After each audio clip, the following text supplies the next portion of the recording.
ఆంధ్రప్రదేశ్ గుంటూరు జిల్లా మంగళగిరిలో గల శ్రీ లక్ష్మీ నరసింహస్వామివారి కళ్యాణ మహోత్సవం ఈ నెల 13న అంగరంగ వైభవంగా జరగనుంది.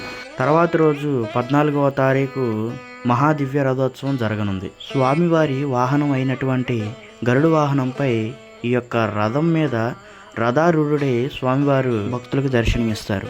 ఇంకా అసలు విషయానికి వస్తే ఈ యొక్క మహారథానికి 6 చక్రాలు ఉంటాయి. సుమారు 45 అడుగుల ఎత్తు, 45 టన్నుల బరువు ఉండే మహాదివ్య రథంపై రామాయణ ఇతిహాసాలన్నీ చెక్కబడి ఉన్నాయి. అంతటి విశిష్టత కలిగినటువంటి ఈ యొక్క మహాదివ్య రథం యొక్క రిపేరు పనులు అనేవి ప్రారంభించడం జరిగింది. మేస్త్రి కొమ్మూరు శ్రీనివాసరావు గారి చేతుల మీదుగా ఈ యొక్క కార్యక్రమం ప్రారంభమైంది. చాలామంది భక్తులకు వచ్చే సందేహం ఏమిటంటే, స్వామివారి రథం సంవత్సరానికి ఒకసారే కదా ఉపయోగించేది, ఈ రథానికి రిపేర్లు ఏముంటాయి అని అనుకుంటారు. కానీ ఈ యొక్క రథయాత్ర జరుగుతున్న సమయంలో రథం వేగాన్ని తగ్గించడానికి మరియు టర్నింగ్లు తిప్పడానికి ఉపయోగించేటువంటి చప్పాలు వేసిన సమయంలో చక్రాలు ఎంతో కొంత దెబ్బతింటూ ఉంటాయి.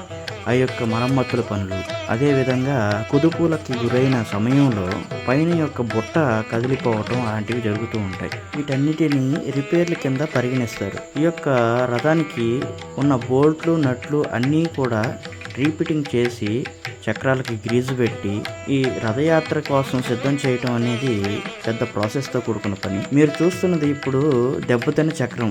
దీన్ని మరమ్మతు పనులు చేస్తున్నారు. ఎంతో విశిష్టత కలిగినటువంటి ఈ యొక్క మహాదివ్య రథానికి రిపేర్ పనులు చేయటమే కాకుండా ఆనకాల స్వామి దగ్గరికి వెళ్లే మెట్ల మార్గంలో ఉన్నటువంటి గంగా భ్రమరాంబ సమేత శ్రీ మల్లేశ్వర స్వామివారి దివ్య రథోత్సవానికి చప్పాలు వేయటం ఎంతో అభినందనీయం.